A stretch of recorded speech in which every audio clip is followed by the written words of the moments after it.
Welcome back. You're watching Hope TV News. Now, tonight on the Dialogue K, we'll be discussing on the state of the national dialogue that is taking place at the Bomas of Kenya. And to help us discuss on this, joined by Steve Ogutu, a governance specialist, and lawyer Charles Kimathi. Karibuni sana. Thank you. Can Appreciate I it. begin by you, Wakili? I mean, what's your take on the whole process so far on the national dialogue?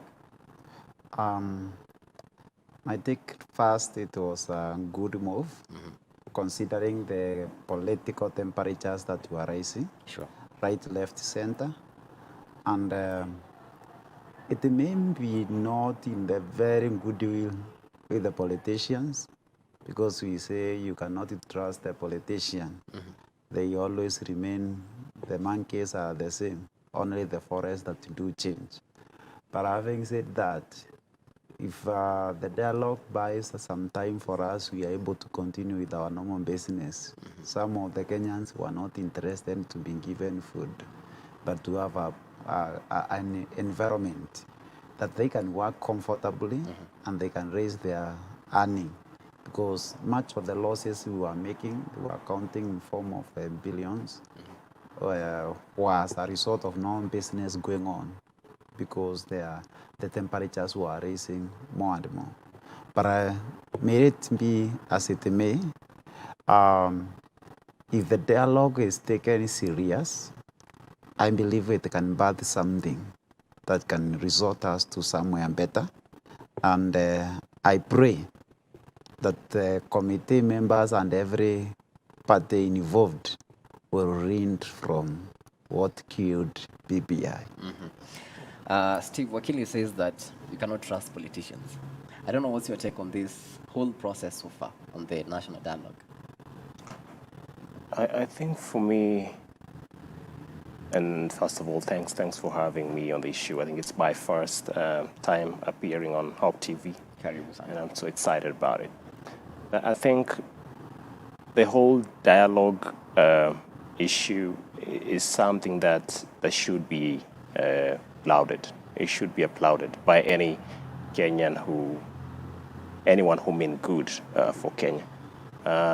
We have seen where we were in the past, where property were being destroyed, lives were lost. Over 50 Kenyans lost their lives. And therefore, this party is deciding to sit. I think that is commendable.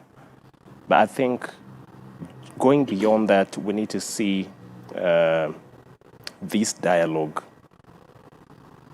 centering around issues that concern Kenyans, not the politicians themselves. We know that there's high cost of living. That is a crisis in this country. There are people who are going hungry for like an entire week without meals. You know, I mean, it's despicable, and I think that there's need to have a genuine agenda about uplifting the livelihoods of the Kenyan people. If this dialogue is not about that, then it speaks to what he's saying about whether these politicians are genuine or not. But I want to hope that the content of this dialogue and its primary agenda is to really address the issues that Kenyans are struggling with. And I think top on that list is the cost of living. The cost of living. Yeah. We'll get to that on the cost of living, but we've seen Kenyans making their submissions. And today we saw the former Attorney General Amos Wako making his submissions, and he said that he actually proposed that 2 or 3 political parties with the largest influence to be able to nominate IBC commissioners. Do you think this is going to solve the trust issues that many politicians have with the IBC? In my view, we have football teams that always have 2 teams playing. And I believe the current president and told them the same proposal was in the BBI that failed.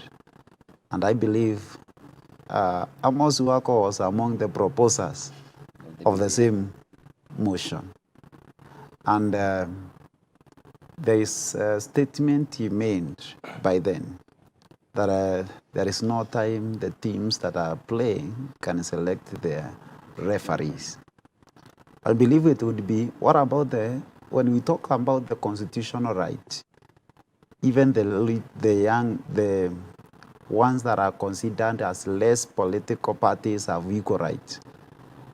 And now, for example, we had two teams that were there in the elections, but assuming that the ODM went separate with the Jubilee, Jubilee would have been the third party that would have almost equal muscle with the ODM, considering the parties, the members they got after the election.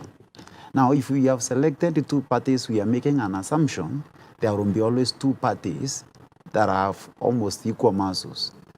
There may be 5 parties that are equal muscles. So there are things we cannot fix in law and say this is the best it will be. We would rather have a neutral person elected generally to handle the elections and let them have their independence. Because if we have also sent, like now, the way we have now this committee, the National Dialogue, would we now have a lot of trust with them because they have been selected by these two committees, by the two parties? It may not be so. The only person who is actually having that faith with them is this politician. But the election should be taken beyond the two politicians who are competing the main seat. The elections is actually for us as citizens, the Mwananchi, the Wanjiko, the Otieno. And that is the person who should be in the consideration when even we are selecting who will manage the elections and who will give us the results that are genuine, honest, verifiable, open. And when that result comes also, somebody also must be open and ready to know that there is no single time when both of you will win. There must be a winner and there must be a loser in every election. And the one who wins must be able to celebrate in a manner, appreciating the other competitor. And the one who loses must be ready to congratulate. And I congratulate both Polycarp and Sakaja. They showed us if in the national elections was like the way Nairobi County was, they pushed each other until the last minute. And they shook hands, and there was nothing beyond there. And today both of them are happy. I wish then the entire nation also can be of the kind. Then we would not even have a problem with the IEBC. All right, Steve, let me pick your mind on this issue. Do you agree the proposal by the former Attorney General to have the top 3 parties nominate the commissioners of the IEBC? You know, I'm a big champion of inclusivity in everything.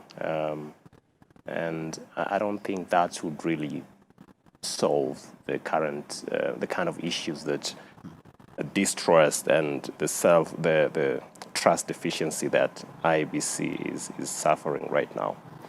And I think this is really expected. I mean, if you look at IEBC, I think this is the only body, independent institution in this country that is handling a very sensitive aspect of this country, the democracy, holding the heart of the democracy of this country, dealing with so many varied interests, you know, and therefore so much at stake, and that's a lot of issues that we see IEBC facing. But I think also within IEBC, I think there's need to really look at within the IEBC institution, leaving alone the personalities.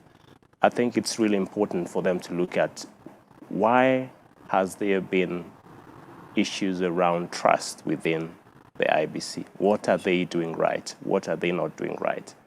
And how can they self-correct some of these issues? Truth is, if we were to follow the law and do what the law says in terms of even Chapter 6 of our constitutions for the IEBC officials, or in terms of the laws and the regulations that govern the elections in this country, then we wouldn't really have a lot of these problems. So could it be that there is lip service when it comes to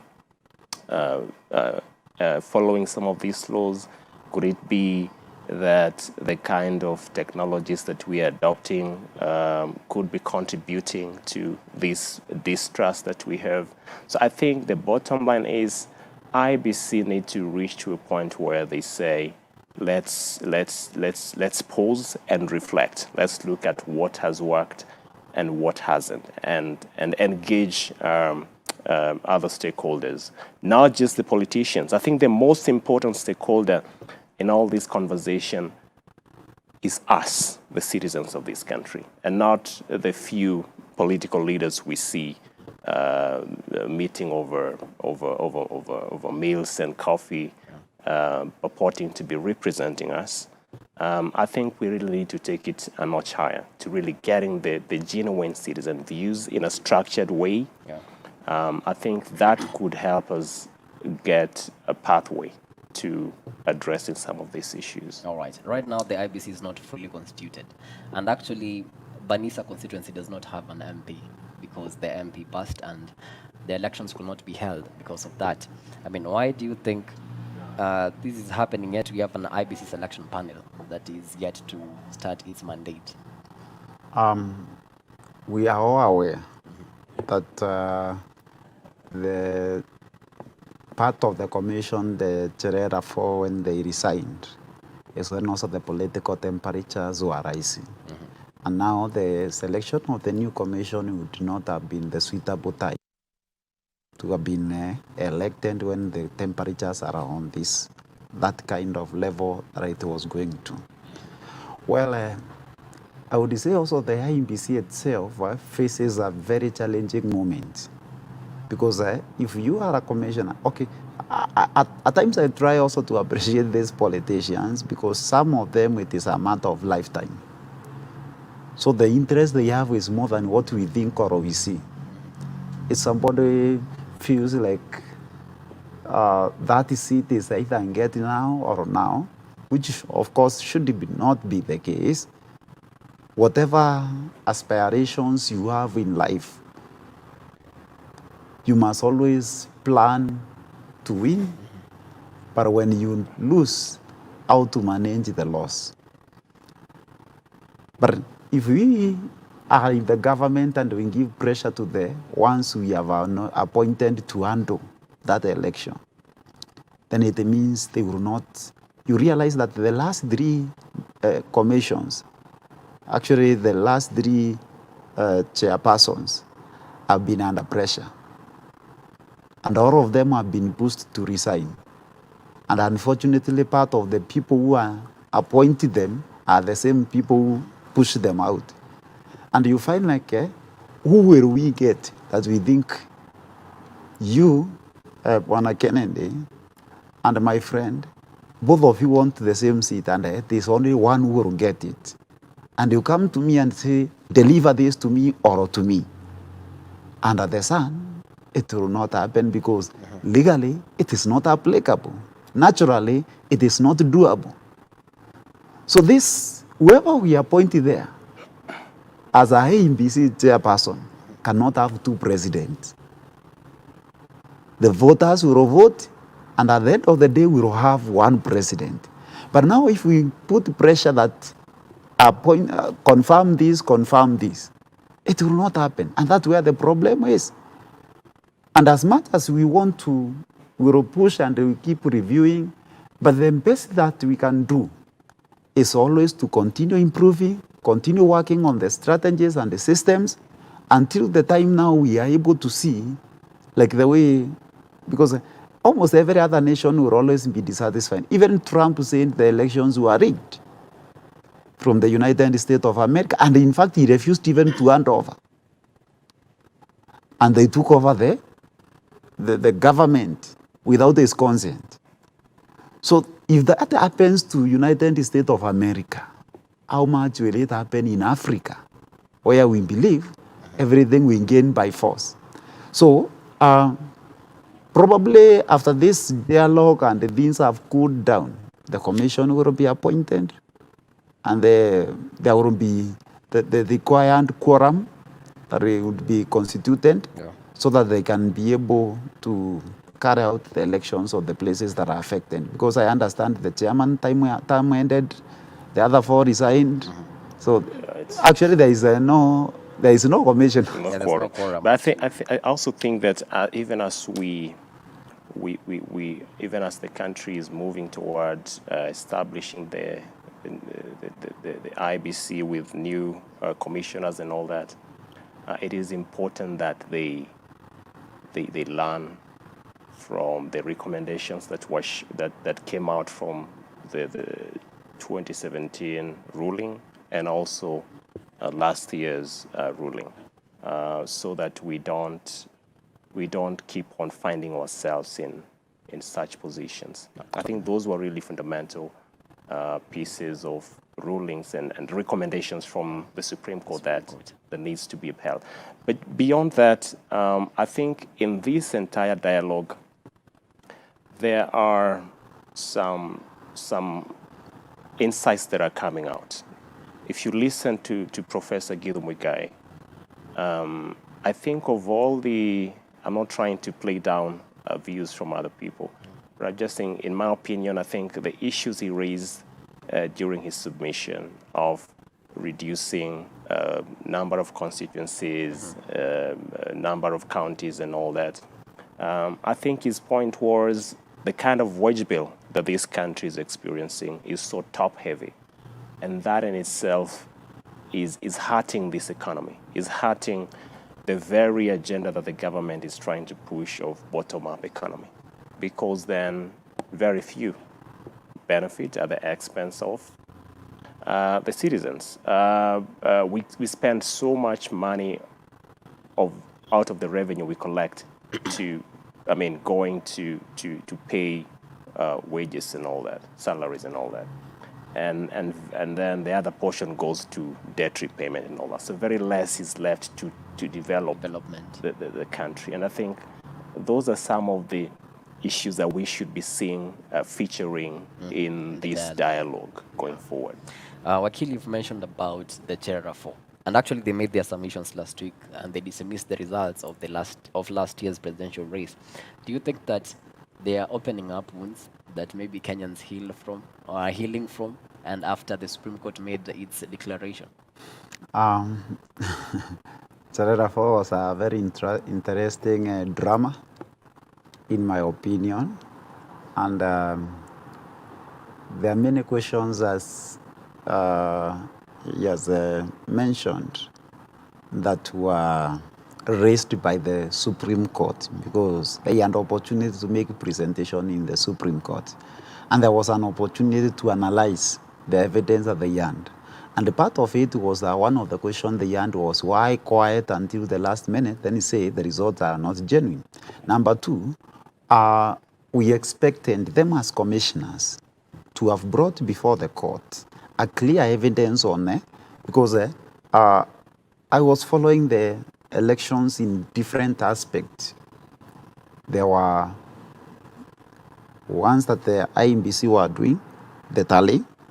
There was one that was being done by the citizen, the tally.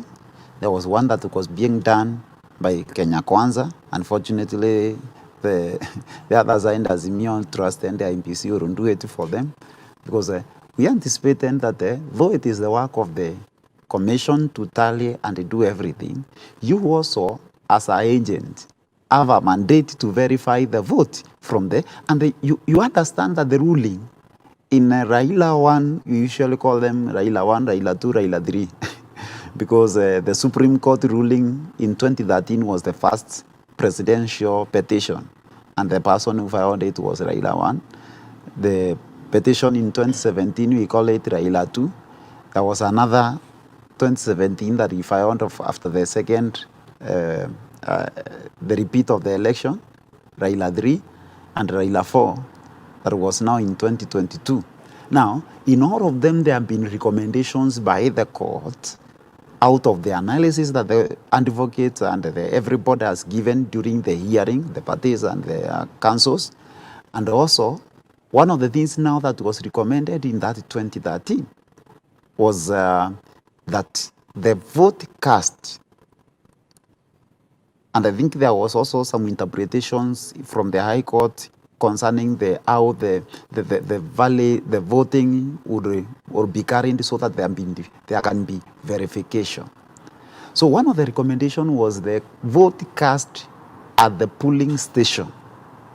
is the final vote. So the only business in the national tally is actually like summarizing the record.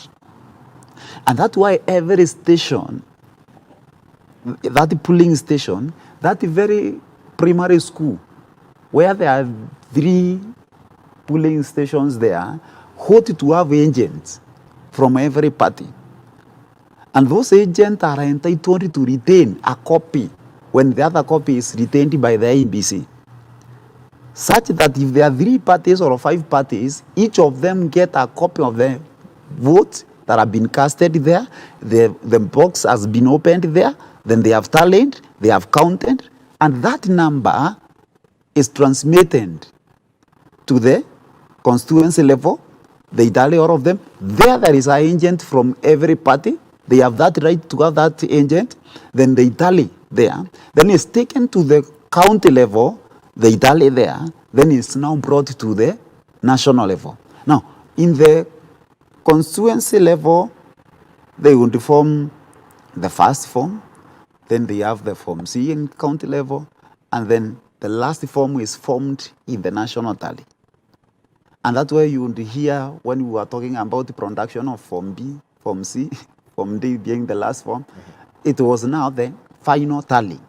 So what Serera differed on was now the final tally that was being brought from the constituencies. They never told us the one that was done about the polling stations. Because now in the national level, they were receiving from polling stations, constituencies, and there was a record of all of them. Now, there was what was transmitted electronically and physically. And one of the questions that was very clear in the Supreme Court was to them, was there any doctoring of the physical document when they traveled around from Moyale to Nairobi? Was there any differing from that one that traveled from Malindi to Nairobi? From that little polling station in Kilalai Primary Maua, Egembe constituency, Meru County, that was brought to Nairobi Bomas Tallying Center? If there is no single proof of one single station that was different, then what are you telling us? That there was doctoring of the result. So the main question, and that was demonstrated even in the court, was, are they tallying here in the physical document and what was electronically transmitted on what was transmitted from the polling station, from the constituency level, from the county level? Now, are they opening wounds? Yes, they are. But they are just seeking mercy so that they are covered. They are not seen like they just cause drama to the elections. They are trying to redeem themselves. Because to me, I believe they were the greatest failures. They should have told us something is not working from day one. They should have told us 5 constituencies results have been brought here and they are not tallying. They should have pointed to us. Because if you just tell the nation, I don't agree with the result, what are you not agreeing with? Tell us, I'm not agreeing with the result from Kiambu Primary.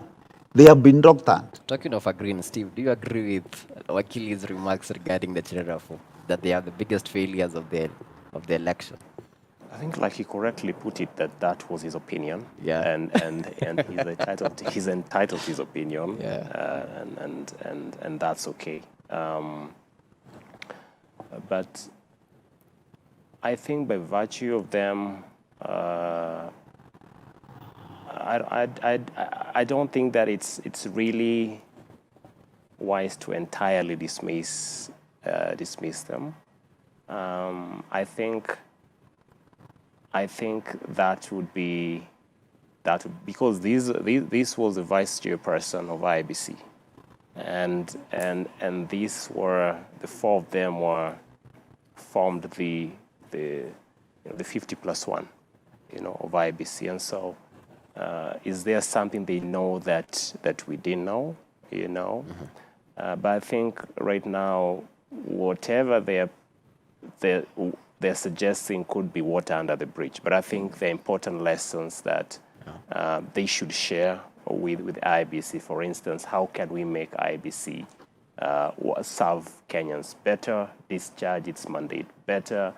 How can IBC, build confidence of Kenyans in it, as opposed to what we are seeing right now? I think that is a challenge, and I think even just by virtue of having agents in every polling station, I'm looking forward to a time when we won't need to have agents, because the mandate of IBC is very express, to count-elect, to conduct the elections, end to end, voting and tallying and announcing results. I'm looking forward to a day when we won't need to have to verify, to counter-verify from agents, and that will only happen when they do a lot of work in building the confidence and addressing the trust issues that some majority of Kenyans, or most Kenyans, have in them. The main reason as to why Azimio went to the streets was because of the high cost of living, as they put it. But looking at this national dialogue, we're seeing more of electoral reforms discussions, more than the high cost of living. Do you think that there is a diversion, in a way, from the main agenda?